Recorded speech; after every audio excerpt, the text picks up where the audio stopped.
Good morning বন্ধুরা, রান্নার রহস্যে জানাই সকলকে স্বাগত। আর একই স্বাদের রেসিপি প্রতিদিন নয়, হাজারেরও বেশি নতুনত্ব স্বাদের রেসিপি নিয়ে চলে এসেছি রান্নার রহস্যে।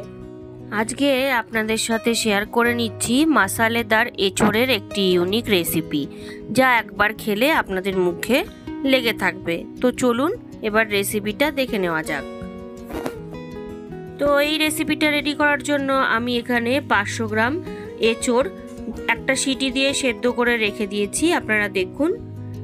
আর এই এঁচোড়ের পাশাপাশি নিয়ে নিয়েছি কিছু মশলা, নিয়েছি লাল লঙ্কা, টমেটো, জিরে, আদা একসঙ্গে বেটে। পরিমাণটা আমি পরে আপনাদেরকে বলে দিচ্ছি। আর যে স্পেশাল মশলাটা নিয়েছি সেটা হলো নুডলস মশলা।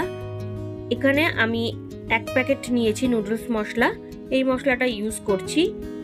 আর তার পাশাপাশি এখানে নিয়ে নিয়েছি আমি গোটা জিরে, লাল লঙ্কার গুঁড়ো, হলুদ গুঁড়ো, আর এখানে নিয়েছি ভাজা মশলা। আর রান্নাটা রাইস ব্র্যান অয়েলে করব।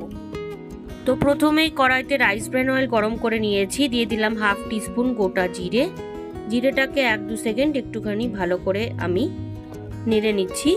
এইবার দিয়ে দেব টমেটো, লঙ্কা আর আদা ও জিরে বাটা। এখানে একটা টমেটো, 4-5টা লাল লঙ্কা আর 1/2 ইঞ্চি আদা আর 1/2 চামচ জিরে আমি একসঙ্গে বেটে নিয়েছি।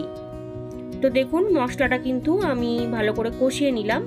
এইবার 1/2 টিস্পুন হলুদ গুঁড়ো দিয়ে দিলাম, দিয়ে দিচ্ছি 1/2 টিস্পুন শুকনো লঙ্কার গুঁড়ো। শুকনো লঙ্কার গুঁড়োটা আপনারা স্কিপ করতে পারেন। আর দিয়ে দিলাম পরিমাণ অনুযায়ী লবণ। দিয়ে আরও একটা জিনিস আমি এর মধ্যে অ্যাড করব, দিয়ে দিচ্ছি Kashmiri red chilli powder 1/2 teaspoon. দিয়ে সমস্ত মশলা ভালোভাবে আমি অয়েল রিলিজ না হওয়া পর্যন্ত কষিয়ে নেব। তো মশলাটা ভালোভাবে কষিয়ে নিয়েছি। এবার 1 টিস্পুন মতন কাসুরি মেথি দিয়ে দিলাম। খুব সুন্দর ফ্লেভার আসে কাসুরি মেথি দিলে। তো কাসুরি মেথিটা দিয়ে আমি ভালো করে মিশিয়ে নিচ্ছি। তো ভালো করে মিশিয়ে নেওয়ার পরে দিয়ে দেবো এবার সেদ্ধ করে রাখা এঁচোড়। আমি এঁচোড়টাকে একটু বড় বড় করে কেটেছি, আপনারা চাইলে সাইজটা একটু ছোট করতে পারেন। তো দেখুন এঁচোড়টাকে দিয়ে ভালোভাবে এঁচোড়টা আমি মিশিয়ে নিচ্ছি। বন্ধুরা, এইরকম এঁচোড়ের রেসিপি কিন্তু আমার চ্যানেলে অনেক রয়েছে, আপনারা আমার চ্যানেল পেজ ভিজিট করলে কিন্তু সেখান থেকে দেখে নিতে পারবেন। তো দেখুন এঁচোড়টাকে ভালো করে মিশিয়ে নেওয়ার পরে যে মিক্সার জারে আমি পেস্ট করেছিলাম মশলা, সেই মিক্সার জারের বাটি ধোয়া একটু জল অ্যাড করে দিলাম, দিয়ে ভালোভাবে এঁচোড়টাকে মিশিয়ে দিচ্ছি। এই মশলাদার এঁচোড় কিন্তু গরম গরম ভাত, রুটি, পরোটার সাথে খুবই ভালো লাগে খেতে। দেখুন খুব ভালোভাবে সময় নিয়ে আমি একটুখানি কষিয়ে নিচ্ছি। এঁচোড়টাকে মোটামুটি আমি কষিয়ে নিয়েছি।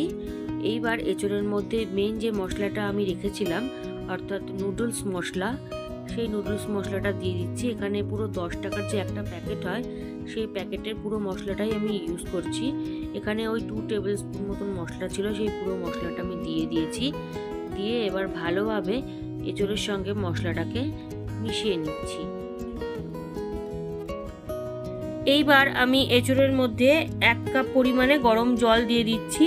যদি জল আর একটু লাগে তাহলে আমি আরও একটু জল অর্থাৎ গরম জল অ্যাড করব। তো দেখুন এঁচোড়টাকে ভালো করে আমি মিশিয়ে দিচ্ছি। তো ফাইনালি এঁচোড়টাকে খুব ভালো করে আমি কষিয়ে নিয়েছি। আপনারা দেখুন এর থেকে বেশি গ্রেভি কিন্তু আমি আর রাখবো না। এইবার এঁচোড়টাকে আমি 5 থেকে 10 মিনিটের জন্য চাপা দিয়ে দিচ্ছি। 5 থেকে 10 মিনিট হয়ে গেছে। এবার আমি ফাইনালি চেক করে নিচ্ছি। আপনারা দেখুন মশালেদার এঁচোড় কিন্তু আমার অলমোস্ট ডান। সব কিছু খুব ভালোভাবে কুক হয়ে গেছে। যেহেতু আগের থেকে সেদ্ধ করে রেখেছিলাম এঁচোড়টা, তার জন্য বেশি সময় কিন্তু লাগেনি রান্না হতে। এইবার দিয়ে দিচ্ছি ওই 1 টিস্পুন মতন একটু চিনি। যেহেতু এটা নিরামিষ করেছি তাই জন্য চিনি দিতে হবে, চিনি না দিলে কিন্তু নিরামিষ রান্নায় ভালো লাগে না। তো দেখুন ভালোভাবে মিশিয়ে নিলাম। মিশিয়ে নিয়ে এবার ওপর থেকে দিয়ে দিচ্ছি ভাজা মশলা। এই ভাজা মশলার লিঙ্ক আমি ডেসক্রিপশন বক্সে দিয়ে দেবো, আপনারা সেখান থেকে পেয়ে যাবেন। তো ভাজা মশলাটা দিয়ে ভালোভাবে আমি মিশিয়ে নিলাম। তো বন্ধুরা ফাইনালি রেসিপি কিন্তু আমার ডান। এবার আমি এটা গরম গরম সার্ভ করব। আজকের রেসিপি মশালেদার এঁচোড় আমার রেডি। ভালো লাগলে বাড়িতে অবশ্যই ট্রাই করবেন ও টেস্টের আনন্দ নেবেন। তার পাশাপাশি লাইক, শেয়ার, কমেন্ট করতে ভুলবেন না।